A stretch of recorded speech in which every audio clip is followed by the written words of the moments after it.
വനിതകൾക്കുള്ള KSRTCയിലെ സൗജന്യ യാത്രയ്ക്ക് വേണ്ടി സമരം. പരിഹാസവുമായി നിയുക്ത MLA VT ബൽറാം. ജനങ്ങൾക്ക് നൽകിയ വാഗ്ദാനങ്ങൾ ഓരോന്നോരോന്നായി ഞങ്ങൾ നടപ്പിലാക്കുക തന്നെ ചെയ്യും, സ്ത്രീകൾക്കുള്ള സൗജന്യ യാത്രയുൾപ്പെടെ എന്ന് ബൽറാം സാമൂഹ്യ മാധ്യമത്തിൽ കുറിച്ചു. സമരത്തിന്റെ പോസ്റ്റർ സഹിതമാണ് കുറിപ്പിങ്ങനെ: എന്തുകൊണ്ടാണ് ഇവരെ ഒരു കോമാളി നിലവാരത്തിൽ മലയാളികൾ കാണുന്നത് എന്നതിനു ഇതിനേക്കാൾ വലിയ ഉദാഹരണം വേണ്ട.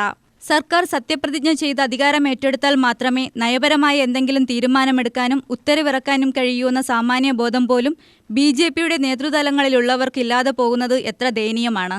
ബസ്സിലൊഴിക്കാനുള്ള ഡീസലിനും പെട്രോളിനുമൊക്കെ ഇന്ന് രാവിലെയും വില കൂടി. 3.05 രൂപ വർദ്ധിപ്പിച്ച ആളുകളുടെ ഫോട്ടോ മുകളിൽ വെച്ചാണ് സമരത്തിന്റെ പോസ്റ്റർ എന്നതും കൗതുകകരമാണ്.